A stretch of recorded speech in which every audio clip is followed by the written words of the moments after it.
उत्तर प्रदेश के साथ 5 राज्यों में चुनाव का बिगुल बज चुका है। भारतीय जनता पार्टी बहुत जोर शोर से मैदान में उतर चुकी है।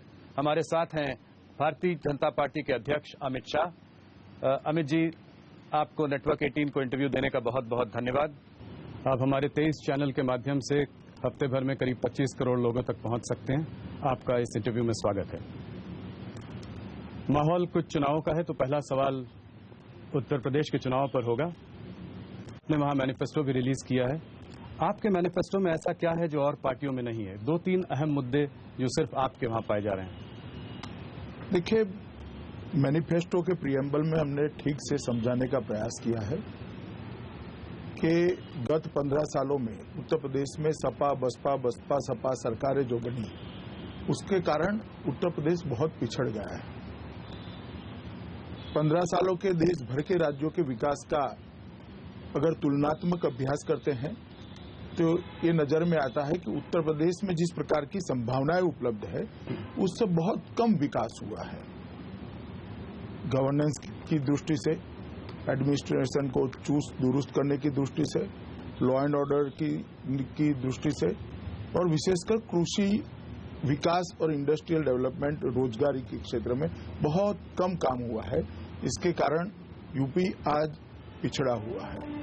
तो हमने प्रयास किया है कि कुछ ऐसा प्लेटफॉर्म दिया जाए एक साथ सभी क्षेत्रों को, जिसके पर एक बुलंद इमारत की नींव रखी जाए, आगे पर बुलंद इमारत बनाई जा सके। और हमारे प्रयास है कि 5 ही साल में भारतीय जनता पार्टी की जो सरकार बनती है, तो 5 ही साल में हमने 15 साल का जो पिछड़ापन है विकास की दृष्टि से, उसको छलांग लगाकर देश के बाकी के राज्यों के साथ हमने खड़ा करने का प्रयास किया है। तो इसमें आपने किसान का कर्जा माफ करने की बात की है, आसान लोन की बात की है, स्वास्थ्य सुरक्षा और शिक्षा की बात की है, लैपटॉप भी आप फ्री में देने की बात कर रहे हैं, और सबसे बड़ा लॉ एंड ऑर्डर सिचुएशन जो कि एक बहुत बड़ा मुद्दा रहा है, उस पर भी आपने जोर दिया है। देखिए, आपको सिर्फ किसान का कर्जा माफ किया या 0% इंटरेस्ट से हम लोन देंगे, इसी को नहीं देखना चाहिए। इसके साथ साथ उसके धान की खरीदी की व्यवस्था का भी हमने वचन दिया है। इसके साथ साथ हर सब्जी मंडी और हर अनाज मंडी का कंप्यूटराइजेशन कर ई मंडी बनाकर उसको अच्छे दाम मिले, उसकी व्यवस्था की भी बात की है। इसके साथ साथ हमने हर किसान को 3 साल के अंदर एक सॉइल हेल्थ कार्ड देने का प्रयास करने की भी बात करी, जिसके माध्यम से किसान को मालूम पड़ेगा कि उसके खेत की मिट्टी कैसी है, कौन सा खाद चाहिए, कौन सा बीज चाहिए, कितना पानी चाहिए, कौन से पेस्टिसाइड्स चाहिए, और ये सब के आधार पर किसान अपनी पैदाश को, अपने उत्पादन को बढ़ा पाए और कृषि विकास दर में उत्तर प्रदेश जो बहुत पिछड़ा है वो मेकअप कर पाए। ये 0% इंटरेस्ट पर लोन ये कई राज्यों ने प्रयोग किए हैं, और किसानों का कर्जा का जो माफी की बात है, वो दोनों किसान को अगर ये सब चीजों का फायदा उठाकर उत्पादन बढ़ाना है, तो अभी तो वो गड्ढे में है, तो गड्ढे में से बाहर लाने के लिए एक प्लेटफॉर्म देने की कवायद है। इसको आपने इसी नजरिए से देखना चाहिए। इन सब तमाम बातों के अलावा आपने राम मंदिर की बात की है, कैराना के मामले की बात की है, काउ स्लॉटर पर रोक लगाने की बात की है, कहीं पे हेलीकॉप्टर सर्विसेज की बात भी की है, तो वो हिंदू स्थलों पे है। तो क्या ये रिटर्न टू सॉफ्ट हिंदुत्व भी है आपकी तरफ से? देखिए, कत्लखानों के पर, यांत्रिक कत्लखानों के ऊपर जो रोक लगाने की बात है, इसको इस नजरिए से नहीं देखना चाहिए। आप पश्चिमी यूपी में, पूर्वी यूपी में, अवध में, रुहेलखंड में कहीं भी प्रवास करिए, कत्लखानों के कारण सारे पशु, दूध देने वाले पशु समाप्त हो गए हैं। कभी भी अकाल पड़ता है, बाढ़ आती है, कोई खराब मौसम आ जाता है, किसान दिन ब दिन निर्धन होता जा रहा है।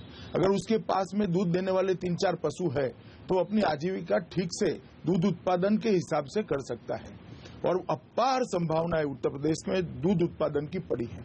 मैं ऐसे प्रदेश से आता हूं जहां पर बारिश उत्तर प्रदेश की तुलना में कम भी होती है और पानी की उपलब्धि भी कम है, मगर वहां पर दूध उत्पादन के रिकॉर्ड सर्जित किए गए हैं, तो डेयरियों के माध्यम से और पशुधन के माध्यम से।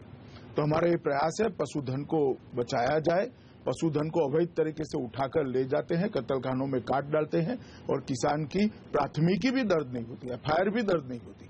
और इसके साथ साथ पशुधन जो किसान बचाएगा वो क्या करेगा? तो हर 4 जिले के बीच में एक डेयरी बनाने का भी हमने प्रावधान किया है, जिसके तहत किसान को अपने दूध के दाम उचित रूप से मिल पाएंगे और वैल्यू एडिशन के माध्यम से वो अपनी निर्धनता को समाप्त कर पाएगा। कुछ इन मुद्दों पर लौटकर हम वापस आएंगे। पहला मेरा अहम सवाल यह है कि आप चुनाव में भाजपा को कितनी सीट देते हैं उत्तर प्रदेश में? देखिए, अभी पूरे उत्तर प्रदेश का आकलन करना जल्दबाजी होगी, मगर मैं स्पष्ट रूप से मानता हूं कि प्रथम और द्वितीय चरण के चुनाव में 135 में से हम 90 सीटें जीतने जा रहे हैं। तो इसका मतलब आप 2/3 बहुमत की और ये निश्चित 2/3 बहुमत से हम आगे निकलेंगे। तो आपकी लड़ाई सबसे ज्यादा किससे है? समाजवादी पार्टी कांग्रेस गठबंधन से या मायावती जी से? सपा कांग्रेस गठबंधन से। तो सपा कांग्रेस गठबंधन, आपको ये नहीं लगता कि मुसलमान वोट उधर कंसोलिडेट हो सकता है, यादव वोट उनके साथ है और हो सकता है थोड़े बहुत अपर कास्ट वोट्स भी उधर आ जाएं और मिलजुल कर आपको एक कड़ी चुनौती का सामना करना पड़े? देखिए, कागज पर इस प्रकार की गिनती करना बहुत सरल है। जब मैं लॉ एंड ऑर्डर की बात करता हूं तो हर बच्ची उत्तर प्रदेश की परेशान है, चाहे वो यादव की हो चाहे और किसी की हो। गरीबों पर प्रताड़ना ज्यादा होती है, वो वास्तविकता है। पिछड़े, अति पिछड़े ज्यादा परेशानी है, शहरों में ज्यादा परेशानी है, मगर पलायन जो करना पड़ता है तो सबको करना पड़ता है। कानून और व्यवस्था की परिस्थिति ठीक नहीं होती है तो सबकी दिक्कत आती है। बुलंदशहर हाईवे पर अगर रेप हो जाता है माँ और बेटी के साथ, इस प्रकार का शासन अगर है तो सबकी परेशानी है। मथुरा के हाट में, जवाहर बाग में 3 साल से रामवृक्ष यादव सरकारी जमीन का अवैध कब्जा लेकर बैठे हैं और जब पुलिस जाती है तो सामने से गोली चलाकर पुलिसों को मार डालते हैं। ये स्थिति कोई यूपी वासी को पसंद नहीं है, किसी लॉ ओबीडियंट सिटीजन को पसंद नहीं है। मैं मानता हूं मैंडेट इस पर आने वाला है और अगर अखिलेश जी ऐसा समझते हैं कि थोड़ा बहुत फैमिली ड्रामा कर लेंगे और गठबंधन कर लेंगे और लोगों की आंख में धूल चौंकेंगे तो ये चुनावी मुद्दे हट जाएंगे, तो ऐसा नहीं होगा। आज भी कानून और व्यवस्था मुद्दा है, आज भी पश्चिम में जो पलायन हो रहा है वो मुद्दा है, आज भी पशुओं की उठांतरी मतलब उसको उठाकर मार डालना ये मुद्दा है, आज भी महिलाओं की सुरक्षा मुद्दा है, आज भी अवैध जमीन के कब्जे मुद्दा है। आप कुछ भी कर लो, इसका जवाब आपको देना पड़ेगा। अमित जी, कहा जा रहा है कि आने वाले स्टेट इलेक्शंस मोदी जी की नोटबंदी पर एक रेफरेंडम है, क्या आप इस बात से सहमत हैं? देखिए, कहना ठीक नहीं होगा कि रेफरेंडम नोटबंदी पर होगा, क्योंकि यूपी में इतने सारे एंटी इनकम्बेंसी के मुद्दे हैं। खनन माफिया बेफाम होकर भ्रष्टाचार किए जा रहे हैं। रोड बनता है तो नेशनल हाईवे प्रति किलोमीटर 18 करोड़ करता है तो वहां 31 करोड़ का टेंडर निकलता है। तो जनता जानना चाहती है भाई कि 13 करोड़ कहां गए? 4 धाम का सीमेंट कंक्रीट के रोड से महंगा रोड अगर आप बनाते हो तो पैसा कहां जा रहा है? ये जनता जानना चाहती है। और फिर भी नोटबंदी पर अगर रेफरेंडम विपक्ष करना चाहता है तो भारतीय जनता पार्टी तैयार है। नोटबंदी के मुद्दे पर यूपी की जनता इंटैक्ट भारतीय जनता पार्टी के साथ है और भारतीय जनता पार्टी के कमल निशान पर मोहर लगाएगी। तो आपको लगता है नोटबंदी के इससे बहुत आपको फायदा होगा यूपी के चुनाव में? निश्चित रूप से फायदा होगा। आपको क्या लगता है कि नोटबंदी ब्लैक मनी को कर्ब करने में कामयाब रहा है? देखिए, अगर इतने बड़े ऐतिहासिक और इतने बड़े कदम का एनालिसिस कोई 3 महीनों में करना चाहता है तो मुझे लगता है जल्दबाजी होगी। ये बहुत बड़ी एक रणनीति का एक हिस्सा है। ब्लैक मनी के खिलाफ हमारी लड़ाई, ये हमने जिस दिन शपथ ली थी उसके बाद तुरंत शुरू हुई।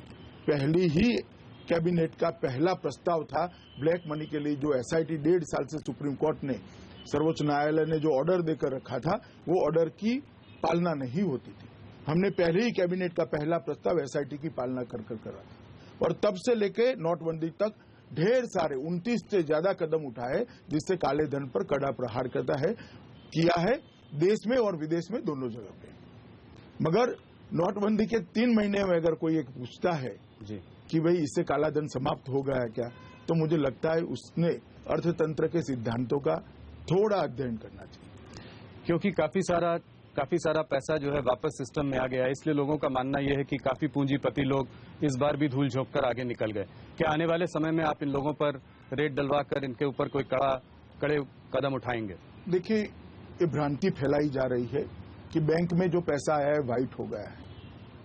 2.5 लाख से ज्यादा जिसने पैसा बैंक में भरा है, पुराने नोट जिसने डाले हैं, वो सभी की एक सूची बनी है और बहुत सारी एजेंसियां वो सूचियों पर काम कर रही हैं और सरकार कठोर कानून लेकर भी आई है और एक उनको मौका देने का कानून लेकर भी आई है। मगर मैं इतना ही कहना चाहता हूं कि किसी का भी काला धन बैंक में डालने से सफेद नहीं होगा, कानूनन नहीं होगा। बहुत सारी एजेंसियां इस पर काम कर रही है और मुझे भरोसा है कि ये जो पैसा सिस्टम में आया है वो गरीब कल्याण के लिए काम में आएगा। ये जो पैसा सिस्टम में आया है, जिसके पास 2 वक्त की रोटी नहीं है, जिसके घर में शौचालय नहीं है, जिसके पास रहने का घर नहीं है, जिसके घर में लाइट नहीं है, जिसके घर में शुद्ध पीने का पानी नहीं है, उसके कल्याण के लिए ही ये पैसा आएगा। अब तक ये पैसा नेताओं के, धनपतियों के तहखाने में बंद था, आज कम से कम बैंक में आया है। तो इसको आप किसी तरीके से गरीबों तक पहुंचाने की कोशिश करेंगे? नहीं, इसकी योजनाएं भी बनी है, इसकी योजनाएं भी शुरू हुई है और इसका इम्प्लीमेंटेशन के लिए कैबिनेट एक के बाद एक रेजोल्यूशन भी पारित कर रही है। हम बातचीत कर रहे हैं भारतीय जनता पार्टी अध्यक्ष अमित शाह जी के साथ। एक छोटे से ब्रेक के बाद वापस आएंगे।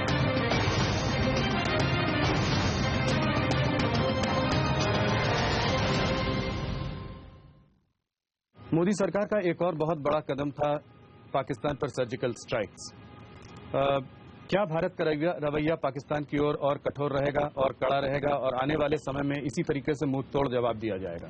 देखिए, भारत का रवैया पाकिस्तान के प्रति कैसा रहेगा ये पाकिस्तान पर निर्भर करता है।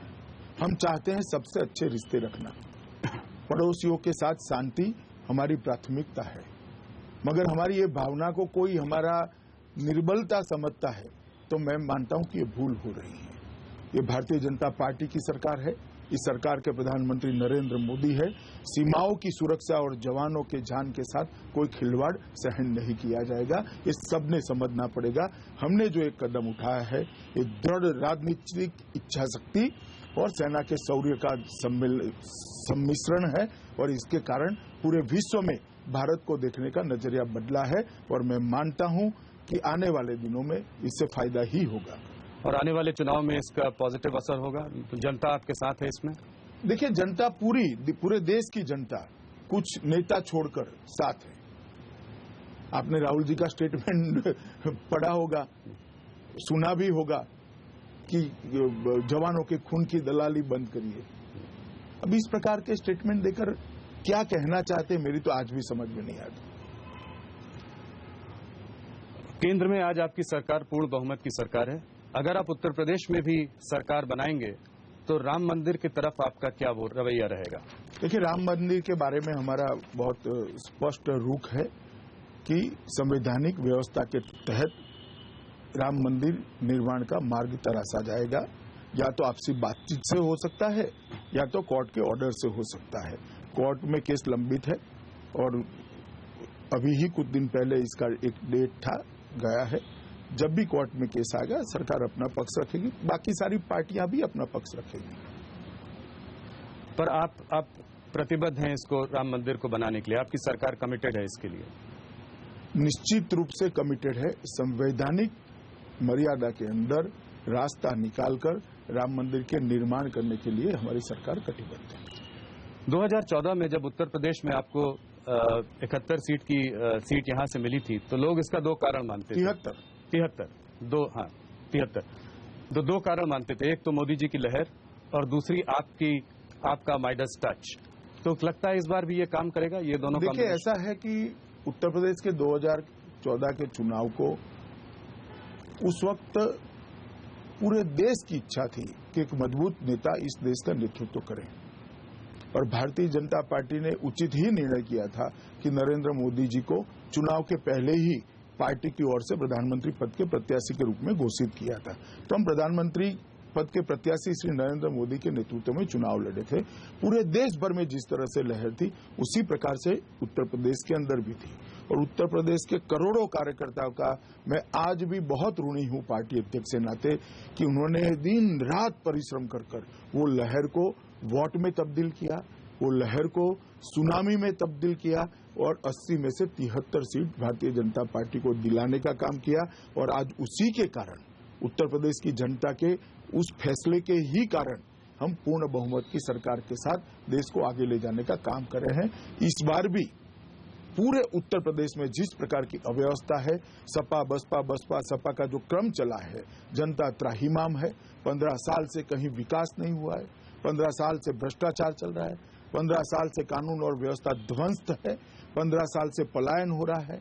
बच्चे नौकरी के लिए मुंबई, बेंगलुरु, अहमदाबाद, गुड़गांव, दिल्ली में आकर आते हैं। माँ बाप वहां पर है, युवा पत्नी वहां पर है, बच्चा यहाँ पर नौकरी की तलाश में है।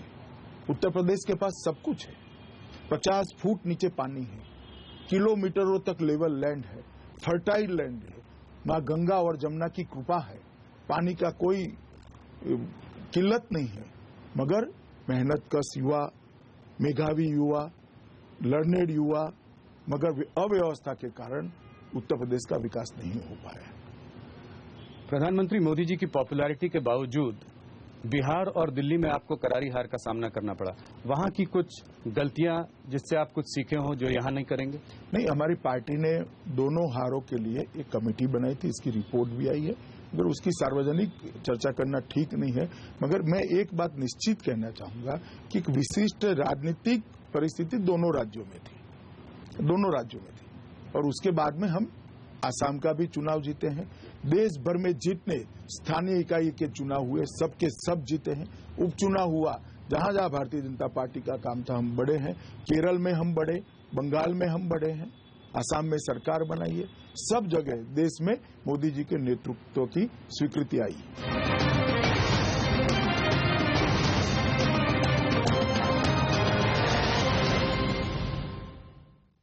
भारतीय जनता पार्टी की स्ट्रैटेजी इस बार कुछ लोगों को जोड़ने की भी रही है तो कुछ और पार्टियों से लोगों को तोड़ने की भी रही है। इस बार आपने काफी अग्रेसिवली स्टेट से ऑपोजिशन लीडर्स को तोड़कर अपने पार्टी में मिलाया। इसका क्या देखिए, जोड़ना और तोड़ना दोनों शब्द इस घटना के लिए ठीक नहीं है। ये माइग्रेशन है। जिस प्रकार की परिवारवाद की राजनीति चल रही है, जिस प्रकार की जातिवादी राजनीति चल रही है और बसपा का जिस तरह से लूट खसोट का कारोबार चल रहा है, इससे त्रस्त होकर लोग भारतीय जनता पार्टी की ओर माइग्रेट कर रहे हैं। और मैं मानता हूं कि समाज की सज्जन शक्ति का कंसोलिडेशन भारतीय जनता पार्टी ने करना चाहिए। अगर समाज की सज्जन शक्ति का कंसोलिडेशन भारतीय जनता पार्टी की ओर होता है तो देश का भला होगा, उत्तर प्रदेश का भला होगा। और उत्तर प्रदेश के चुनाव को आप उत्तर प्रदेश के साथ जोड़कर मत देखिए। अगर देश को डबल डिजिट ग्रोथ रेट में जाना है तो इसके लिए निहायत जरूरी है कि उत्तर प्रदेश भी डबल डिजिट ग्रोथ रेट में जाए। जब तक Uttar Pradesh double digit growth rate में नहीं जाता है, देश डबल डिजिट ग्रोथ रेट में नहीं जा सकता। पशुधन हर रोज मारा जाता हो, किसान की कोई केयर न हो, स्वास्थ्य सेवाएं निरस्त हो, खस्ता हाल इंफ्रास्ट्रक्चर हो, युवाओं के लिए रोजगार न हो, महिलाओं की सुरक्षा न हो, वृद्धों का सम्मान न हो, सिर्फ जातिवादी राजनीति, वोट बैंक की राजनीति, तुष्टीकरण की राजनीति और करप्शन के आधार पर अपना रुतबा बनाए रखने की रणनीति, ये उत्तर प्रदेश का भला नहीं कर सकती। अभी आपने परिवारवाद की बात करी। मोदी जी ने भी इस बार अपील की थी आपके वरिष्ठ नेताओं से कि अपने बच्चों के लिए टिकट न मांगे, अपने रिश्तेदारों के लिए टिकट न मांगे। उसके बाद भी आप लोगों को काफी टिकट बांटने पड़े। देखिए राहुल जी, मैं एक बात स्पष्ट कर दूं, हम जिस परिवारवाद की बात करते हैं इसकी मैं व्याख्या करना चाहता हूं। मुलायम सिंह जी के बाद अखिलेश बाकी सारे नेताओं को दरकिनार कर मुख्यमंत्री बनते हैं, ये परिवारवाद है। फारूक अब्दुल्ला जी के बाद इनके बेटे मुख्यमंत्री बनते हैं, ये परिवारवाद है। जवाहरलाल नेहरू, इंदिरा गांधी, राजीव गांधी, राहुल गांधी, बीच में सोनिया गांधी, थ्रू मनमोहन सिंह, ये परिवारवाद है। किसी नेता का बच्चा चुनाव लड़ता है और एमएलए बनेगा, एमपी बनेगा, सालों तक काम करेगा, मगर चीफ मिनिस्टर नहीं बन सकेगा अगर मेरिट नहीं है, तो ये भारतीय जनता पार्टी में ये देखने को मिलता है। आप परिवारवाद की व्याख्या इतनी सरल मत कर दीजिए। मैं आपको बताना चाहता हूं, देश में कोई कंफ्यूजन नहीं है। राहुल गांधी जी को अगर बेटा आता है या बेटी आती है तो अगला कांग्रेस अध्यक्ष कौन होगा, कोई कंफ्यूजन नहीं है। आप बता सकते हो भारतीय जनता पार्टी का अगला अध्यक्ष कौन होगा? नहीं बता सकते हो। ये अंतर है परिवारवाद का भाजपा और बाकी परिवारवादी पार्टियों के बीच में। एक आदमी गरीब घर से उठकर देश का प्रधानमंत्री बन जाए, मेरे जैसा एक बूथ पर काम करने वाला कार्यकर्ता, वॉल पेंटिंग करने वाला कार्यकर्ता भारतीय जनता पार्टी का राष्ट्रीय अध्यक्ष बन जाए, इस पार्टी में कभी परिवारवाद नहीं आ सकता। जैसे जैसे चुनाव पास आ रहा है वैसे वैसे कुछ नेता कम्युनल स्टेटमेंट्स देने लगे हैं, जिससे कि कम्युनल पोलराइजेशन की बू आती है। ऐसे नेताओं से आपकी क्या वो रहेगी इस बार? मोदी जी ने पहले भी इनको काफी चेतावनी दी है। देखिए, आप इस चीज को भारतीय जनता पार्टी के साथ जोड़कर मत देखिए। उत्तर प्रदेश की एक विशेष प्रकार की परिस्थिति है, बहुत बड़ा आक्रोश है। जिस प्रकार से वोट बैंक की राजनीति हुई, जिस प्रकार के तुष्टीकरण की राजनीति हुई, इसके खिलाफ कोई अगर बोलता है तो वो जनता की आवाज उठाता है। मगर कम्युनल प्रचार नहीं करना चाहिए, कम्युनल चीजों को एजेंडा नहीं बनाना चाहिए, ये हम मानते हैं। मगर हम यांत्रिक कत्लखानों पर रोक लगाते हैं। इसको अगर कोई कम्युनल कहता है तो किसानों के भले के लिए उठाया गया कदम है। पश्चिम में जो पलायन होता है उसके लिए हम टास्क फोर्स बनाते हैं। इसको अगर कोई कम्युनल कदम कहता है तो ये पश्चिम के नागरिकों का अधिकार, संवैधानिक अधिकार हम उनको दे रहे हैं। बच्चियों को प्रताड़ना करे जिसके कारण बच्चियों को माँ बाप कॉलेज में नहीं भेजते। इसके खिलाफ अगर भारतीय जनता पार्टी की सरकार एंटी रोमियो स्क्वाड बनाती है, हमने वचन दिया है इसमें कि एंटी रोमियो स्क्वाड बनाए जाएंगे जो इस प्रकार की प्रताड़ना से छात्राओं को बचाएंगे, तो ये कम्युनल बात नहीं है। ये वो छात्रा का अधिकार है, अपनी शिक्षा अपने शहर में रहकर, अपने गांव में रहकर पूर्ण करे, और वो दिलाने का प्रयास है। इस तरह से सरलता से किसी भी चीज की डेफिनेशन करना ठीक नहीं है।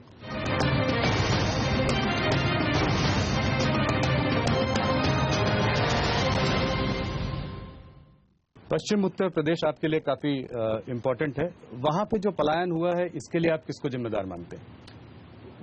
बेशक सपा बसपा के तुष्टीकरण और वोट बैंक की राजनीति के कारण। अगर कानून का राज होता, संविधान के तहत थाने काम करते होते, संविधान के मार्गदर्शन में पुलिस काम करती होती, तो कभी नहीं होता, कभी नहीं होता।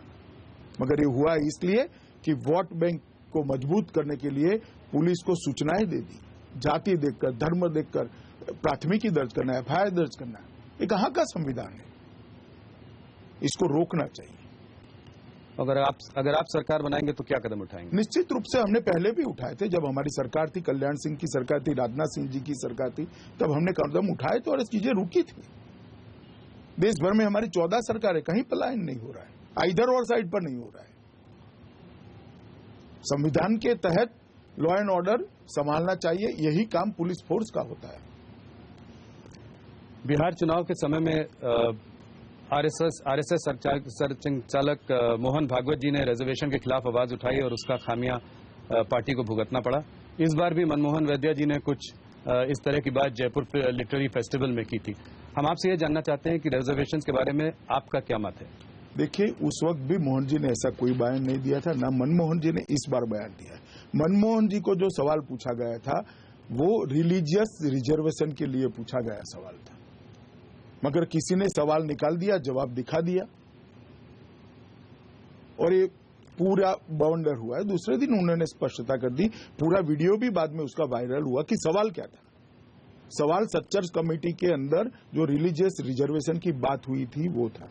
संघ का भी स्पष्ट मत है, संघ ने रिजोल्व किया है कि आज ऐसी स्थिति नहीं है कि आज की जो आरक्षण की व्यवस्था है उसको बदला जा सके। इस पर अभी कोई पुनर्विचार करने की जरूरत नहीं है। भारतीय जनता पार्टी का भी स्पष्ट स्टैंड है कि संविधान सम्मत जो आरक्षण की व्यवस्था देश में आज चल रही है, इंदिरा साहनी की कैब के साथ जो व्यवस्था चली है, एसटी, एससी और ओबीसी की, वो व्यवस्था चलनी चाहिए। अभी बहुत दूर जाना है। मगर अब जब आपने सवाल पूछा ही है तो मैं आपकी चैनल के माध्यम से सपा, बसपा और कांग्रेस को सवाल पूछना चाहता हूं कि वो लोग माइनॉरिटी के लिए रिजर्वेशन की जो बात करते हैं वो कहां से लाएंगे। सर्वोच्च अदालत ने 50% का एक कैप बना दिया है जी। इसके बाद में अब आप रिजर्वेशन बढ़ा नहीं सकते हो। 50% बहुत सारे राज्यों में पूरा का पूरा बढ़ चुका है, SC, ST और OBC के तहत। अगर आप माइनॉरिटी को रिजर्वेशन देना चाहते हो तो SC का लोगे, ST का लोगे या OBC का लोगे। तो आरक्षण का विरोध हम नहीं कर रहे हैं। दलितों, पिछड़ों और आदिवासियों के आरक्षण का विरोध भारतीय जनता पार्टी नहीं कर रही है। दलितों, पिछड़ों और आदिवासियों के आरक्षण को कटौती करने की बात वो लोग कर रहे हैं जो रिलीजियस बेस पर रिजर्वेशन देने की बात करते हैं। और उन्होंने स्पष्टता के साथ यूपी की जनता के सामने कहना चाहिए कि आप रिलीजियस रिजर्वेशन चाहते हो या नहीं चाहते हो, और अगर चाहते हो तो किसका काट कर देना चाहते हो। ये बात कांग्रेस, सपा, बसपा तीनों ने स्पष्ट कर देनी चाहिए। हमने स्पष्ट कर दी है, हम रिलीजियस रिजर्वेशन के पक्ष में नहीं है। रिजर्वेशन का आधार, आरक्षण का आधार धार्मिक नहीं हो सकता है, संविधान इसके लिए सहमत नहीं है। तो ये व्यवस्था अभी जो है उसको बनाए रखनी चाहिए। आपने पिछले कई स्टेट इलेक्शन लड़े जहां पर कोई मुख्यमंत्री फेस आपके पास नहीं था। असम में था, वहां उसका आपको थोड़ा बहुत लाभ भी मिला। उत्तर प्रदेश में आपने कोई फेस को आगे क्यों नहीं किया? देखिए, हमारी पार्टी के पार्लियामेंट्री बोर्ड का फैसला है, मगर मैं आपको बता दूं हमने महाराष्ट्र में भी आगे नहीं किया था, हम जीते। हरियाणा में भी आगे नहीं किया था, हम जीते। झारखंड में भी आगे नहीं किया था, हम जीते। तो कई जगह पे चुनाव भारतीय जनता पार्टी ऐसे जीती है जहां मुख्यमंत्री का चेहरा आगे नहीं किया है। और अभी हमारा जो भी चेहरा होगा ये चेहरों से अच्छा होगा, ये निश्चित है, क्योंकि जनता इन चेहरों को पहचान चुकी है। प्रधानमंत्री जी ने ट्रिपल तलाक का विरोध किया था, आपके मैनिफेस्टो में भी आज उसका कुछ मेंशन है। आपकी इस पे क्या प्रतिक्रिया है? देखिए, हम बहुत स्पष्टता से मानते हैं कि संविधान के तहत इस देश की हर महिला को अपने अधिकार मिलने चाहिए। अगर सुप्रीम कोर्ट इस मामले में रिव्यू कर रही है तो हम सुनिश्चित रूप से मानते हैं कि मुस्लिम महिलाओं का भी अधिकार है कि उनको अपने अधिकार संविधान ने जो सारी महिलाओं को दिए हैं वो मिलने चाहिए। ट्रिपल तलाक की जो व्यवस्था है वो मुस्लिम महिलाओं के अधिकार का हनन करती है।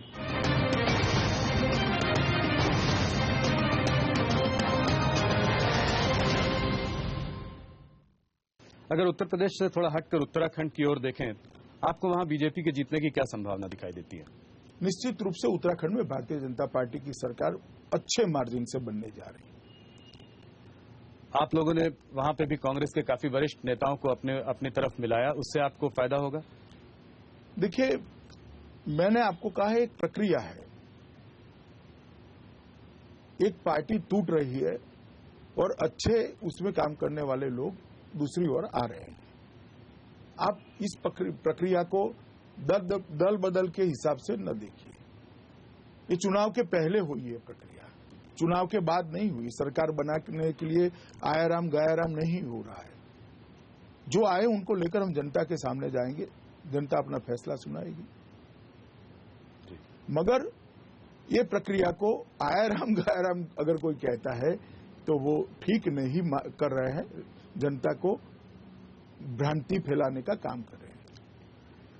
कहते हैं कि आज गोवा में कांटे की टक्कर है। आपको लोग कहते हैं कि अमित जी को, मनोहर पर्रिकर जी को वापस बुलाना पड़ा इस कठिन चुनाव के दौरान। क्या आप ये मानते हैं?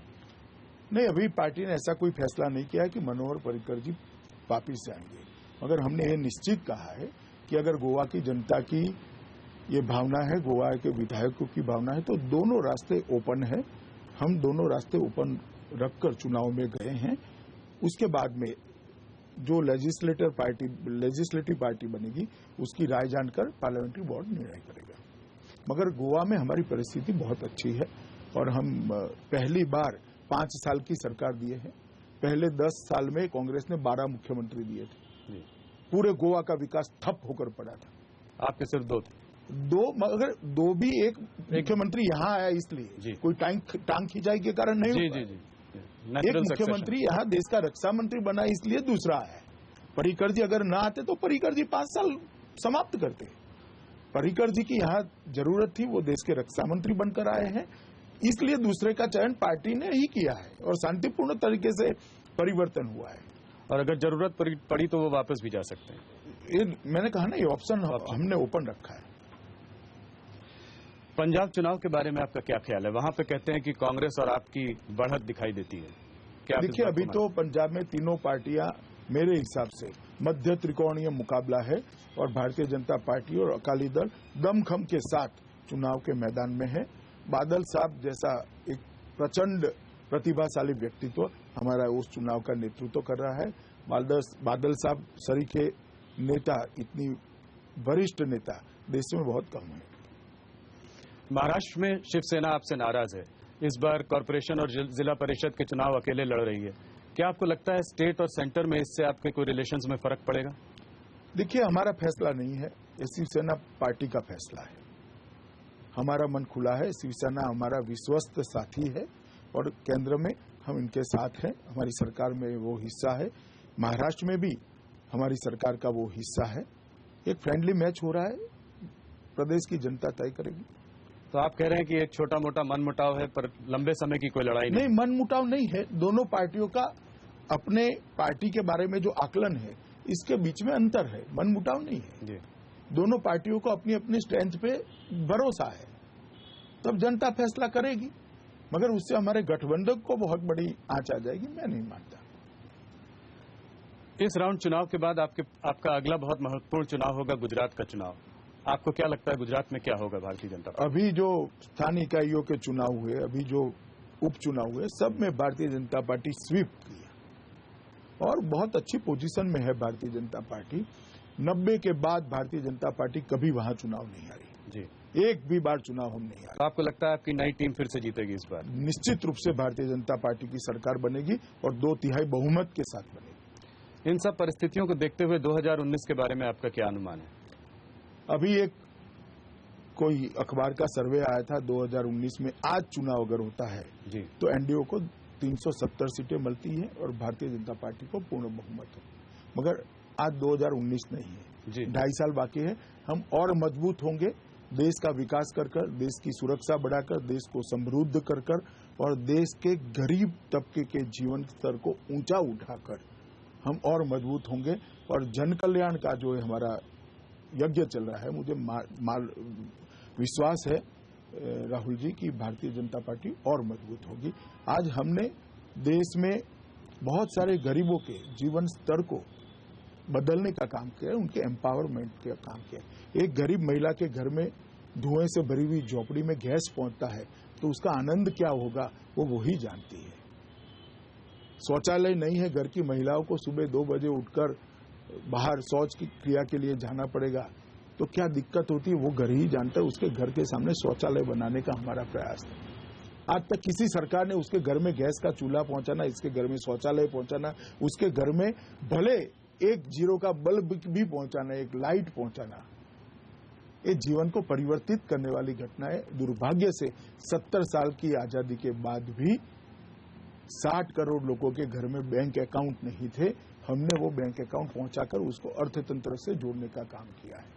मैं मानता हूं इसके नतीजे निश्चित रूप से अच्छे आएंगे और हमने बहुत पवित्रता से गरीबों के, पिछड़ों के, दलितों के जीवन स्तर को ऊंचा उठाने का काम, उनके एम्पावरमेंट का काम किया है और आगे भी 2.5 साल हमारे पास है, इसमें करते रहेंगे।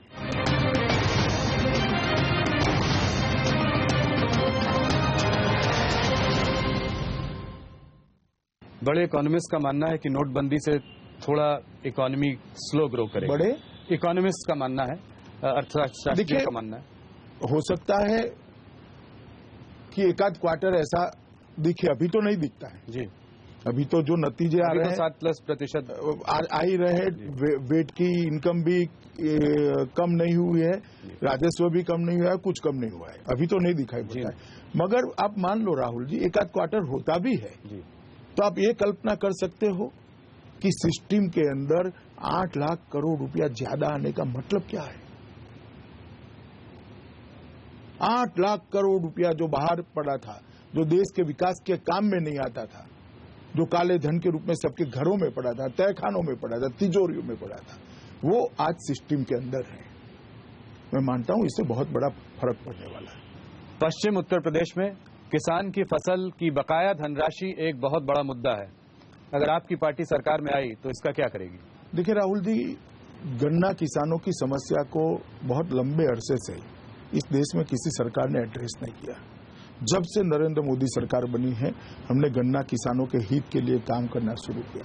सबसे पहले इथेनॉल की खपत बढ़ा दी, जिसके कारण गन्ने का दाम उनको ठीक मिल पाए।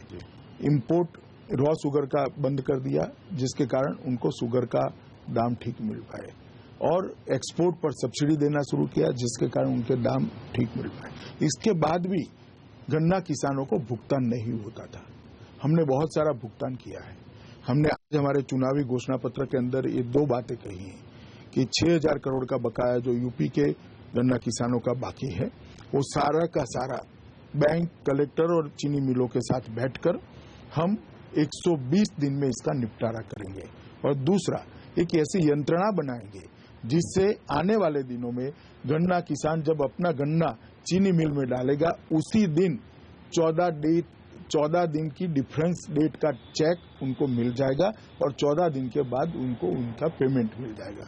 मैं मानता हूं कि बहुत बड़ा कदम है। 70 साल की आजादी के बाद गन्ना किसानों के लिए किसी सरकार ने नहीं किया है। हम भारतीय जनता पार्टी की सरकार बनाने के बाद 14 दिन के अंदर हर गन्ना किसान को ये सहायता देंगे।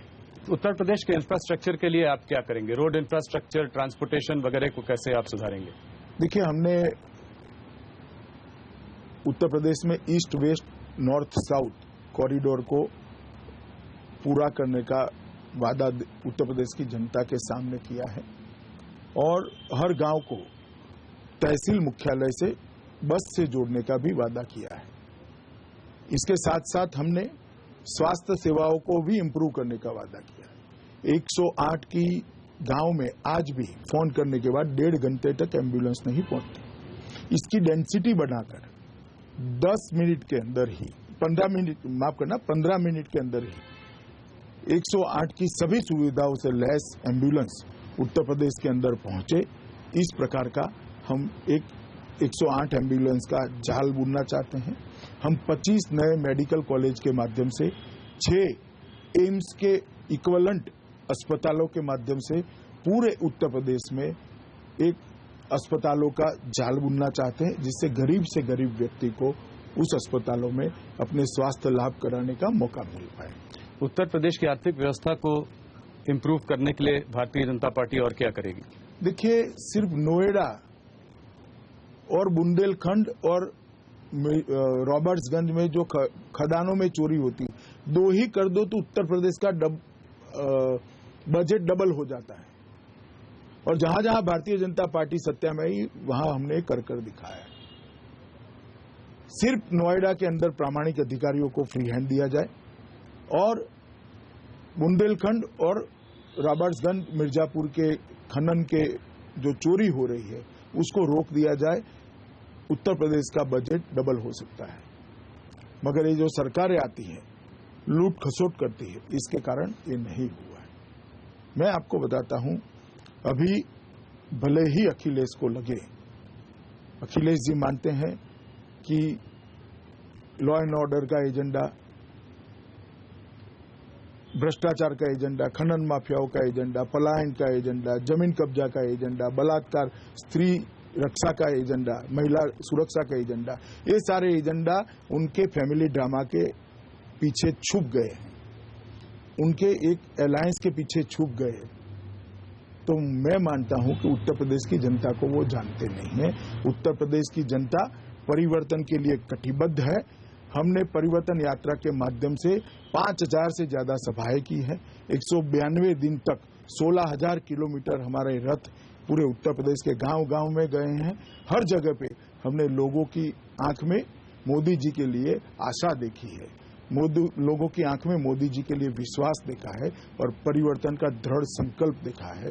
एक बार मतदान शुरू होते ही उनको मालूम पड़ जाएगा कि यहाँ सुनिश्चित रूप से भारतीय जनता पार्टी की सरकार बनने जा रही है। आप बार बार फैमिली ड्रामा की बात कर रहे हैं कि आपको लगता है स्टेज फैमिली ड्रामा था? देखिए, स्टेज था या नहीं था वो उन पर ही छोड़ दीजिए, मगर कोई ऐसा सोचता है कि फैमिली ड्रामा के कारण वो बच जाएंगे सारे आरोपों से, तो इसके साथ मैं सहमत नहीं हूं। उत्तर प्रदेश की जनता को सब 5 साल तक जो हुआ है उसका पल पल याद है और दिल में संजोकर मतदान के दिन वो फैसला करने वाली है। मैंने आपको बहुत बार इंटरव्यू किया है पहले, आप चुनाव के पहले हरदम रिलैक्स से नजर आते हैं, तो आज भी रिलैक्स हूं भैया। तो इसका कोई खास राज?